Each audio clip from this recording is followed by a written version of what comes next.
Chapter 1. When he stopped being here. Marina Hale was 34 when she first felt something inside her breaking. She lived with her husband, Colton, and their 10-year-old daughter, Avery. They still lived under the same roof, but it no longer felt like a home. Every morning, Colton woke up before the sun and rushed out of the door without looking back. Every evening he returned with the same tired face and the same tired voice.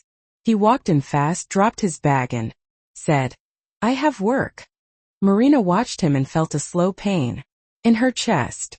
She remembered the man who once held her hand and said, "You're my whole life." Now she only heard the sound of his laptop opening. She sometimes whispered to herself, "When did we stop being us?" Avery asked her mother one evening, "Mom, where is Dad?"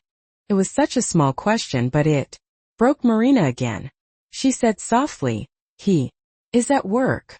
Avery looked down and whispered, "Dad is never here." That one line echoed in Marina's heart. Again and again. She tried to explain.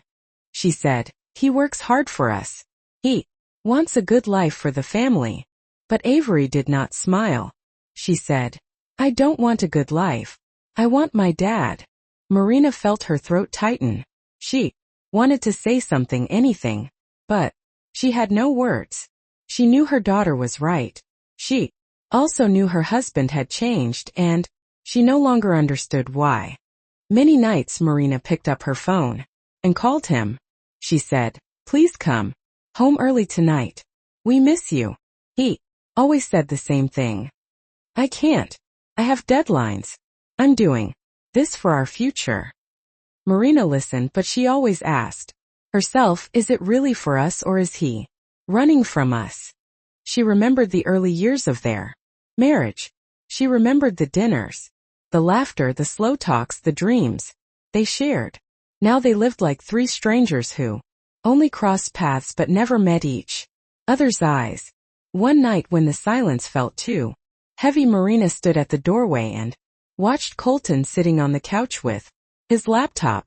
Avery was in her room, drawing quietly. Marina looked at her husband and said, "Can you close it for one night? Just one?" He didn't look up. He said, "I can't. Not today." Marina felt something sharp inside her. She said, "You say that every day." He didn't answer. Marina whispered, "You're losing us, Colton." He finally looked at her with confusion in his eyes. He said, "How can you say that? I work all day for this family." She shook her head. "You're here in body, but not in heart." Avery came out with her small book. She held it close and said, "Dad, can you read with me tonight?" She looked hopeful. She looked tired. Colton rubbed his forehead and said, "Not now. I'm exhausted." Avery's face fell. She said in a soft, breaking voice, "You're always tired." Then she walked back to her room. Marina watched her go and a deep silence filled the house. She turned to her husband and asked, "Did you hear her voice? Did you hear her heart?" He opened his mouth to speak but closed it again. For a moment he looked lost. For a moment he looked like the man she once knew. But the moment passed. Later that night Marina walked into Avery's room. Avery was holding her book close to her chest. She said, "Mom, maybe I should stop asking him. Maybe he doesn't want to sit with me." Marina felt her heart break in ways she had never felt before. She hugged Avery tight and said, "No, sweetheart. He loves you. He's just lost right now." Avery whispered, "Then why doesn't he find us?" Marina had no answer. The next morning, Colton rushed out again. Avery sat at the table in silence. Marina placed her hand on her daughter's back. Avery said softly, "Dad is gone again." Marina nodded and said, "He will come later." Avery looked at her food and said, "Later is always too late." Marina bit her lip. She didn't want Avery to see her cry. She smiled even, though she felt weak inside. That night when Colton came home and opened his laptop again. Marina walked close to him and said, "Please 10 minutes. Just 10 minutes with us." He did not even look up. He said, "I have a client waiting." Avery stood up slowly. She said, "Then I don't want to wait for you anymore." She walked away fast. Marina heard her door close. The sound was loud. The sound was painful. Colton looked shocked. He said, "She doesn't understand what I do." Marina said, "No, you don't understand her heart." In that moment, Marina understood one truth. Things did not change. They would lose their family. Maybe not today, maybe not tomorrow, but soon. She looked at her husband and felt both love and fear.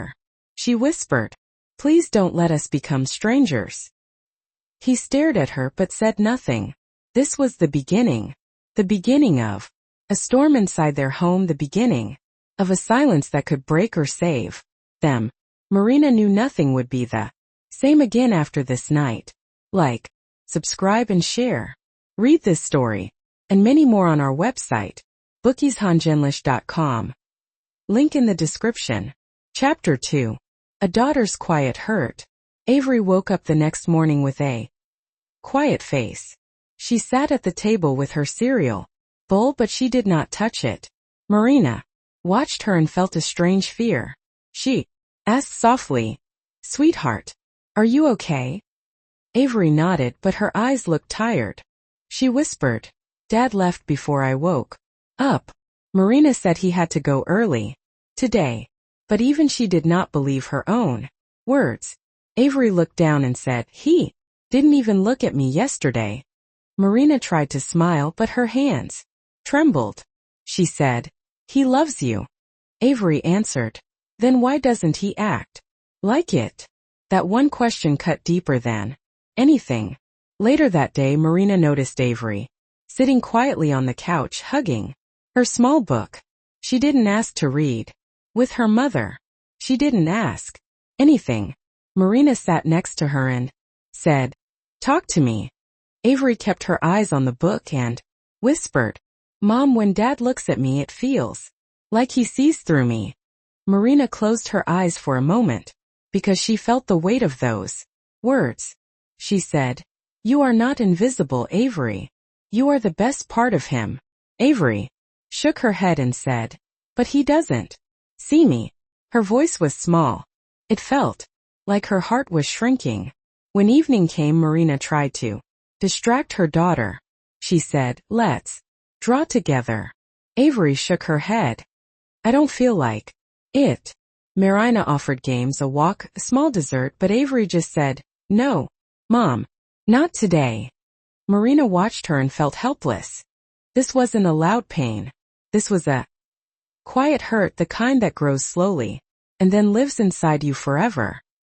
Colton called once during the evening. Marina picked up and said, "Avery wants to talk to you." He said, "I'm in a meeting. Tell her I'll call later." Marina said, "She needs you now." But he only repeated, "Later." Marina felt her anger rise, but she kept her voice calm for Avery's sake. She hung up and looked at her daughter. Avery asked, "Was that Dad?" Marina nodded. Avery whispered, "I already know the answer. He's busy." She walked to her room without waiting for Marina to say anything. A little while later, Marina found a small drawing on Avery's desk. It was a simple picture of a little girl standing next to an empty chair. Above the chair, Avery had written one line, "Dad sits here only in my dreams." Marina held the paper for a long moment. Her throat burned. She whispered, "Oh, Avery." She felt tears in her eyes but didn't want her daughter to see them. The next morning, Marina received a call from Avery's school. Her teacher said, "Avery is quieter than usual. She looks distracted. She drew a sad picture today." Marina felt something inside her twist. She said, "I know something is happening at home." The teacher replied softly, "She looks like she is waiting for something that never comes." Marina closed her eyes. She knew exactly what that meant. That night when Colton came home, Marina said gently, "Talk to her, please." He looked tired and said, "I will. Later." Marina whispered, "Later is hurting her." He looked away. Avery walked in at that moment. She stood there with her small book in her hand. She didn't ask him anything. She didn't ask him to read. She only said, "Hi, Dad."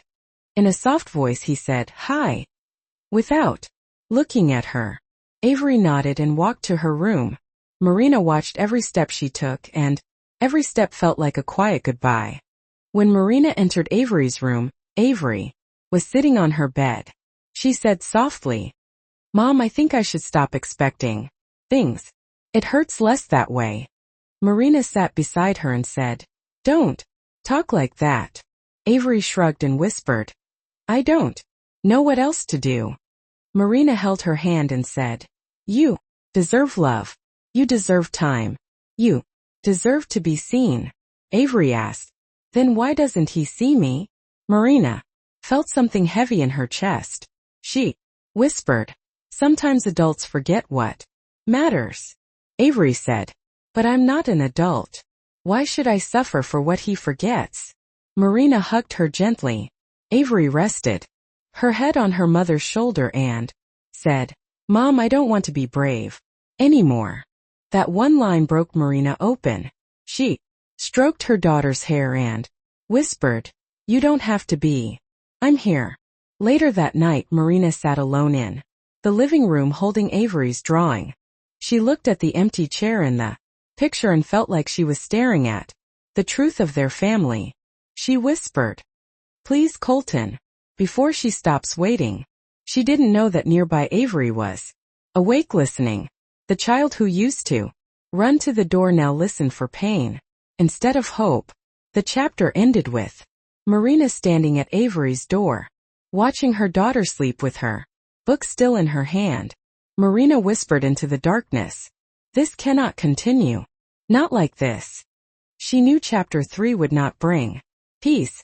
It would bring the note that would shake their home forever. Chapter 3. The note that broke us. The next evening felt heavier than the nights before. Marina tried her best to keep the house calm, but she could feel the silence growing like a slow storm. Avery sat on the couch, hugging her knees, her small book resting beside her. She wanted to ask her father to read with her again, but she did not know if she had the courage. She whispered to Marina, "Should I try one more time, Mom?" Marina touched her cheek and said, "If your heart wants to, then yes." Avery nodded, but her eyes held fear. She took a slow breath and waited for the sound of the door. When Colton finally came home, he looked tired, but he still carried his laptop in his hand. He walked inside and said, "I have something urgent." Avery stood up slowly and said in a soft voice, "Dad, can you read with me for just a little time?" She tried to smile, but it looked fragile. Colton rubbed his eyes and said, "Not now. I'm really tired. Maybe later." Avery stayed still for a moment. Then, something inside her broke. She whispered, "Later never comes." There was no anger in her voice, just a quiet truth. She walked to her room without another word. Marina looked at Colton with disbelief. She whispered, "Did you hear her? Did you feel her voice?" He opened his laptop and said, "I told you I'm tired." Marina felt something sharp cut through her. She said, "She asked you for 5 minutes. 5 minutes, Colton." He looked annoyed. "I work all day. Doesn't that matter?" Marina whispered, "Working all day is not the same as loving all day." He looked away, but she saw a flicker of guilt on his face. Later, when the house became quiet, Marina noticed a small folded paper on the kitchen table. She opened it, thinking it was a school note, but it was Avery's handwriting. It said, "Dad, maybe you don't love me. I think I bother you." For a long moment Marina could not breathe. She held the paper like it was something burning her skin. She walked straight to the living room, where Colton was still Working. She placed the note in front of him and said, "Read this." He looked confused at first. Then his eyes moved across the words. His hands started to shake. He whispered, "She wrote this." Marina nodded. She said, "She is 10 years old. And this is what she feels." For a moment he said nothing. Then he stood up and walked to the window. But instead of going to a verse room, he just stood there, lost in his thoughts. Marina followed him and said in a breaking voice, "Go to her. Go hold her. Go show her she matters." He closed his eyes and whispered, "She will understand one day." Marina felt a shock move through her. She said, "Understand what?" That her father chose work over her? That her father did not come when she cried? Her voice was low but full of hurt. Colton said, "I'm doing what I can." She whispered, "No, you're doing what's easy for you, not what's needed." A sudden sound came from the hallway. Avery was standing there. She had tears on her face, but she was silent. She looked at her father and said quietly, "Dad, I wrote that note because I didn't know how to talk to you. I'm scared to ask you anything." She wiped her eyes and added, "When I see you open your laptop, I feel like I disappear." Colton's face changed. For the first time, real fear entered his eyes. He stepped forward and said, "Avery, I didn't know." She stepped back. She whispered, "You never tried to know." She went back to her room and closed the door. The sound was soft but painful. Marina stood in the middle of the kitchen holding her breath, trying not to cry. She said, "She is shutting down. You are watching her break." Colton whispered, "I need time." Marina said, "She needed you today." He lowered his head like a man who suddenly realized the weight of his mistakes. Later that night, Marina found Avery asleep with her little book still in her hands. She sat beside her and stroked her hair. Avery whispered in her sleep, "Dad, don't leave again." Marina felt her heart twist. She leaned closer and whispered, "He will come back to you. I promise he has to." But inside she was not sure. She had never seen her daughter this fragile. In the living room, Colton sat alone, staring at Avery's note. He read it again and again until the words felt like they were burning his eyes. He whispered to himself, "How did I let it get this bad?" He wanted to go to her room, but guilt kept him frozen. He felt like he no longer knew how to be a father. He felt like he didn't deserve to be one. Marina walked into the room and Saturday beside him. She didn't shout. She didn't argue. She only said, "This is not about work anymore. This is about love." Colton whispered, "I'm scared." Marina touched his hand and said, "Then, be scared with us. Don't be scared alone." He looked at her like he was seeing her for the first time in a long time. The night ended with all three hearts hurting. Avery in her room, Marina holding her pain, Colton holding a note that felt heavier than any job he ever had. He didn't know it yet, but this note would change everything. Join our membership for exclusive English stories. Chapter 4. When hope began to fade. The days after Avery's note were quiet. In a painful way, Marina tried to keep peace, but nothing felt normal anymore. Avery moved slower. She spoke less. She looked older, not in age but in sadness. She stopped asking for stories. She stopped waiting by the door. She carried her book everywhere as if it was the only thing that still listened to her. Marina watched her daughter and felt something inside her sink deeper each day. She whispered to herself, she shouldn't have to learn heartbreak this young. Colton tried to act as if everything was the same. He went to work early.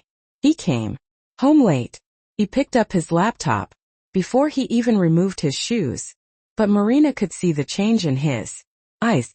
The note had hit him harder than he wanted to admit.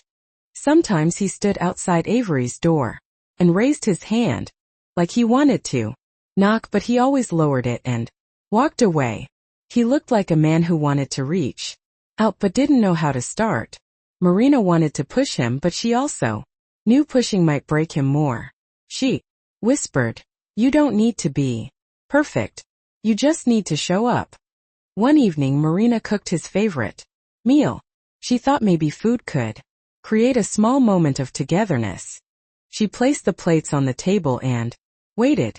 Avery sat quietly beside her, her book on her lap. But Colton came home late again. He didn't even notice the food. He said, "I have to finish something," and walked to the living room. Avery looked at Marina with tired eyes and said, "Mom, why do you still try?" Marina held her daughter's hand and said, "Because you deserve a father and he deserves a chance to be one." Avery whispered, "He keeps wasting his chances." The truth in her voice felt like a wound. The next day brought another blow. Avery had a small award ceremony at school. She worked hard for it. She wanted her father to see her shine. All morning she kept asking, "Will he come?" Marina kept saying, "Maybe, I hope so." But they both knew hope was becoming weak. At the ceremony, Avery looked at the door again and again. Every time someone walked in, her face lifted. Every time the door stayed empty, her face dropped. When her name was called, she walked to the stage alone. She looked brave on the outside, but Marina could see the pain behind her smile.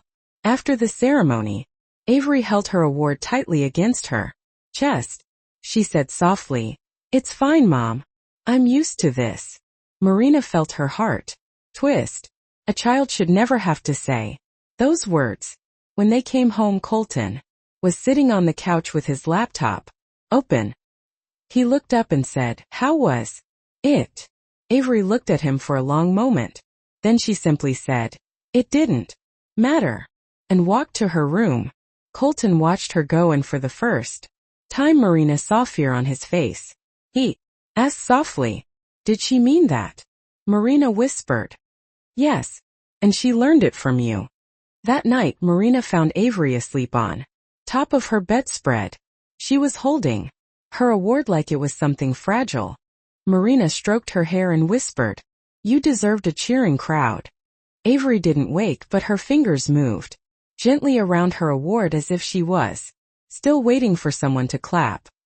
Marina kissed her forehead and stepped out of the room with quiet tears. Later, when the house was silent, Marina sat alone at the table and looked at the small bag she had packed earlier that afternoon. It had Avery's clothes, her toothbrush, and her favorite book. Marina had thought about leaving. Not forever, just long enough to make Colton understand what he was losing. But when she imagined Avery asking, "Where are we going?" she couldn't take another step. She felt trapped between two kinds of heartbreak. Leaving or staying. Colton came into the kitchen and saw the half-open bag. He stared at it for a long moment. He asked quietly, "Were you going to leave?" Marina didn't hide it. She said, "I didn't know. I'm tired, Colton." "She is tired. We cannot keep living like this." He sat down across from her. His voice was small when he said, "I don't want to lose you."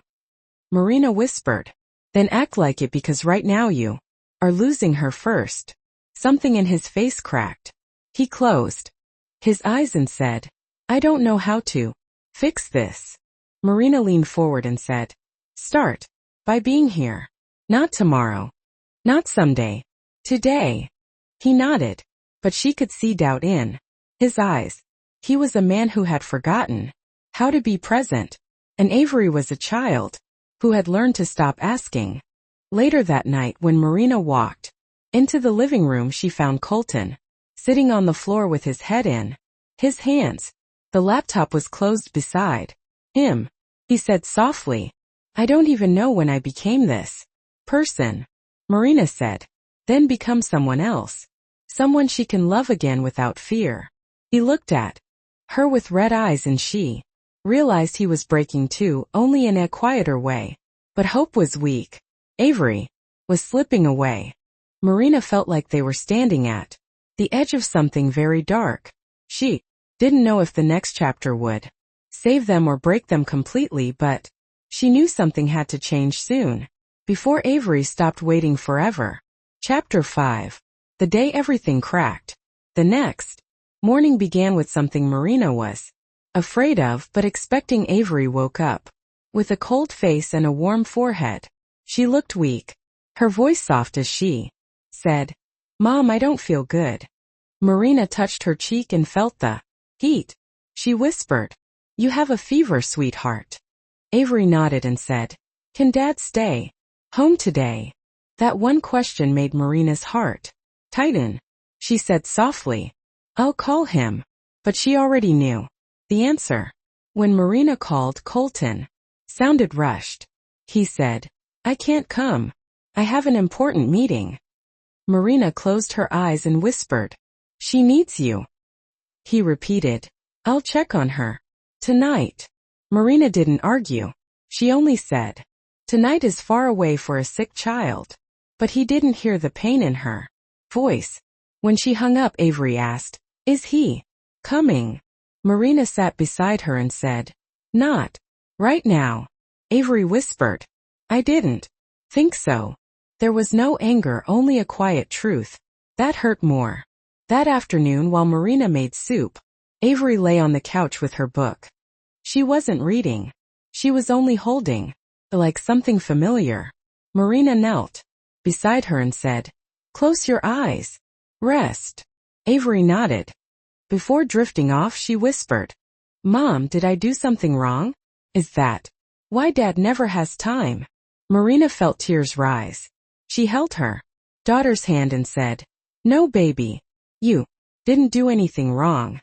You are the best part of this house." Avery whispered, "Then why does he forget me?" Marina had no answer.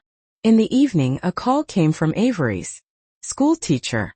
She said, "I wanted to share something today." Day in class. Avery drew another picture.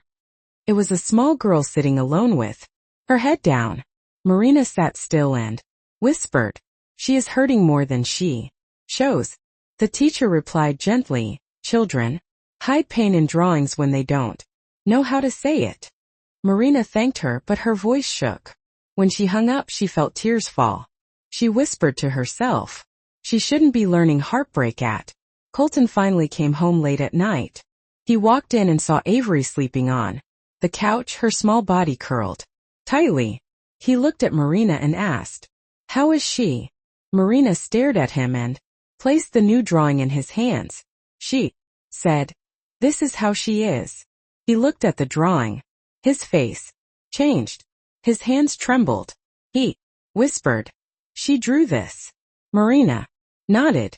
She said, "She drew her pain because she can't speak it anymore." Colton sank onto the chair. He whispered, "I didn't know," Marina said quietly. "You didn't want to know." He looked at Avery sleeping and whispered, "I just needed time." Marina looked into his eyes and said, "She needed you today. Not tomorrow, not someday. Today." Colton looked down at the drawing again. He touched the shape of the little girl with his fingertips as if touching something delicate. He whispered, "I'm ruining everything." Just then, Avery began to move. She opened her eyes halfway and whispered something in her sleepy voice. Marina leaned closer and heard her say, "Dad, don't go again." It wasn't loud, but it was enough to break both parents at the same time. Colton covered his face with his hands. Marina stood beside her daughter and whispered, "She dreams of you staying, but she wakes up to you leaving." Colton tried to speak, but his voice shook. He said, "I didn't realize she felt this alone." Marina whispered, "She thinks she is losing you." Avery opened her eyes fully. Then she saw her father holding the drawing. She looked at him with tired, soft eyes. She whispered, "Dad, do I bother you?" The room froze. Colton's lips shook. He said, "No, never." Avery whispered, "Then why don't you ever stay?" Her voice cracked. Her heart cracked. Colton broke completely in that moment. He fell to his knees beside her and whispered, "I'm sorry. I'm so sorry." But Avery did not reach for him. She only curled into herself. She was trying to protect her heart. The only way she knew how that night was the night. Everything cracked wide open. Not in anger, not in shouting, but in truth. The truth that a child had given up hope. The truth that a father had created a distance he didn't know how to cross. And the truth that a mother could no longer hold all the pieces alone. This was the night that would decide what came next. Either healing or losing everything. Chapter 6. A wake-up he never expected. The morning after everything cracked felt heavy for all three of them. Avery woke up with tired eyes. Marina woke up with a worried heart. And Colton woke up with guilt he could finally feel. He walked into the kitchen and saw Avery's untouched soup from the night before. He looked at Marina and whispered, "Is she still upset?"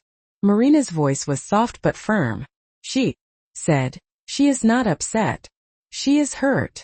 He looked away because the truth stung more than anger ever could. When Colton left for work, he couldn't stop thinking about Avery's question. "Dad, do I bother you?" It echoed inside him all morning. He Saturday in his office meeting, but he didn't hear a word anyone said. His mind kept returning to his daughter's small, shaking voice. He whispered to himself, "How did I let her think that?" His coworker Mark noticed the change in him and said, "You look troubled." Colton nodded and said, "My daughter thinks I don't want her." Mark sighed deeply and said, "I lost my son's heart the same way, long work hours, missed moments. I thought I had time. But children don't wait forever." That line shook something inside Colton. During lunch, another coworker mentioned something even heavier. He said, "Do you remember Joel from finance?" Colton nodded. The coworker said he collapsed last night. Stress work. He didn't make it. Colton felt a cold fear rush through him. He whispered, "He was only 40. The coworker nodded. He worked nonstop. Said he was doing it for his family, but he never got the chance to enjoy them. Colton sat still for a long moment. Felt like life was giving him warnings he had ignored for years. On the drive home, he thought about all the times Avery waited for him. The nights she held her book and whispered, "Maybe today." The day she drew empty chairs. The days she asked, "Why does Dad forget me?"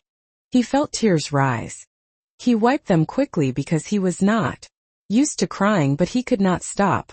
He said to himself, "I have been here, but not really here." When he reached home early, a rare moment, he opened the door quietly. Marina looked surprised.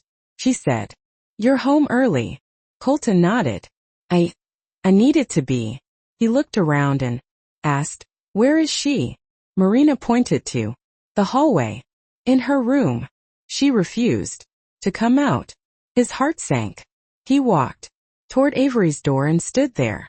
His hand lifted to knock, but he hesitated. He whispered, "What if she doesn't want to see me?" Marina came beside him and said softly, "Then knock again." Finally he knocked. "Avery, it's Dad." There was silence. He knocked again. "Sweetheart, can I come in?" Avery opened the door just a little. Her eyes looked tired. Her voice was soft when she said, "Why are you home early? Did work get bored of you too?" That one line hit him hard. He knelt down in front of her. He whispered, "I came home because I miss you." Avery looked confused. "You miss me?" He nodded, his voice breaking. More than anything. She didn't step forward. She didn't step back. She just stared at him like she was trying to believe something she had stopped believing. She whispered, "You always pick your laptop."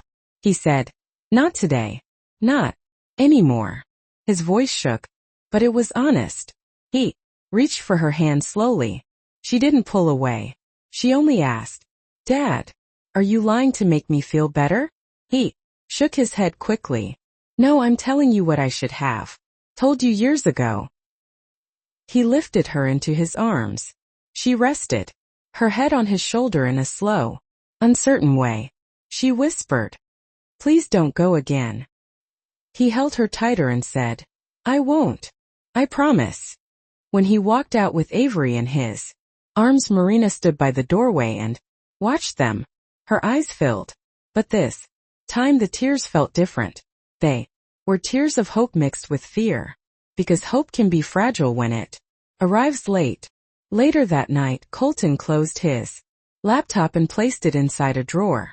Marina watched him quietly. He said, "No more working at home." She whispered, "Are you sure?" He nodded. "I almost lost everything. I didn't see before, but now I see everything clearly." Marina sat beside him and placed her hand on his. She said, "This is your second chance. Don't let it slip."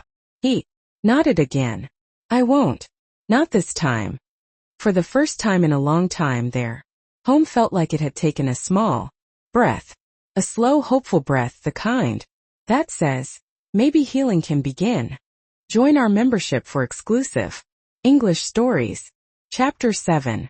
Fighting for Us Again. The next morning felt different. Not because everything was fixed, but because something inside their home had finally moved. Avery woke up slowly and walked into the kitchen. She saw her father standing there, not rushing, not holding a laptop, just standing like a man who wanted to try again. He smiled softly and said, "Good morning, sweetheart." Avery hesitated for a moment. Then she whispered, "You're still here." He nodded and said, "I wanted to be the first person you see today." Her eyes softened, and for the first time in a long time she walked toward him without fear. Marina watched the moment quietly. She saw her husband kneel in front of their daughter and say, "I want to make new memories with you. Better ones." Avery held her small award in her hand. She whispered, "This was important to me. I wanted you there." His voice broke. "I know, and I'm sorry I missed. I will not miss the next one." She looked at him carefully, like she was trying to see if his words were real. She asked, "Will you keep your promise this time?" He said softly, "Yes, I promise, with my whole heart." After breakfast, he closed his phone and said, "No work for the next few hours." Avery blinked in surprise. Marina felt her chest warm. Avery asked shyly, "Can we read today?" He smiled and said, "I've been waiting for you to ask." She handed him her book and he opened it slowly, like it was something precious. Avery sat beside him, leaning into his arm. He read in a shaky voice, still learning how to be present. Avery whispered, "You sound different." He said, "Because I want to read with you, not for you." Marina sat across from them, watching the two people she loved begin to find each other again. She whispered, "This is all I wanted." Colton looked up at her and said, "I know, and I'm sorry it took so long." She nodded, but she wasn't angry anymore. She was tired, but she was hopeful. Hope was enough for now. Later that day, Colton turned to Avery and said, "Let's start over. Not from the beginning, but from today." Avery looked at him and whispered, "Okay, Dad, but don't disappear again." He held her hand and said, "Never." It wasn't perfect. It wasn't magic. It was slow. It was real. It was two hearts learning to trust again. One small moment at a time. If you want to support our work, you can send a super thanks. It truly helps us continue creating emotional English stories. Chapter 8. The Time We Almost Lost. The next few days felt like quiet healing for their small family. Not a perfect healing. Not a fast one, but a slow one that touched the places that had been hurt for too long. Avery became softer again. She looked at her father with careful eyes, as if she was trying to understand the new man standing in front of her. One morning she walked to him and said, "Dad, Are you really staying like this? He lifted her gently and said, I'm staying. Because I almost lost you. Avery held his shirt and whispered, I don't want to lose you either. Her voice was small, but it carried the weight of months of quiet pain. Marina watched them from the kitchen doorway. She saw her daughter resting, her head on Colton's chest. She saw her husband holding Avery like he was holding something he never wanted to drop again. A soft smile came to Marina's face. She whispered, This is what we were waiting for. When she walked closer, Colton reached out his free hand and said, Thank you for not giving up on me. Marina sat beside him and said, I almost did. Pain makes people tired. He nodded slowly and whispered, I know. And I will spend the rest of my life making sure you never feel that alone again. Later that day, Colton said, Let's do something new today. Something small. Something together. Avery looked excited but unsure. Like what? He smiled and said, Anything you want. She handed him her book again and said, Then read one more chapter with me. He opened the book with care and said, I would read 1,000 chapters with you if it makes your heart feel safe. Again. Avery leaned into his arm. It does. She whispered. Marina watched them read. The sound of their quiet voices felt like a new beginning. She sat beside them and said gently, This is what you almost lost, Colton. He closed the book and looked at Marina with tears in his eyes. I know. I was blind. I thought work meant love. I thought long hours meant sacrifice. But now I see. I was building a future with an empty present. Avery touched his hand and whispered, I don't need a big future, Dad. I need you now. He kissed her forehead and said, You have me. Today and tomorrow. That evening the three of them sat on the couch without phones, without laptops, without any noise except their own hearts. Avery rested her head on Marina's shoulder. Colton held both of their hands. He said, in a quiet voice, I'm grateful we broke before it was too late. Sometimes broken things teach you more than perfect ones ever will. Marina nodded. Families break when silence grows, but they heal when someone finally says, I'm here.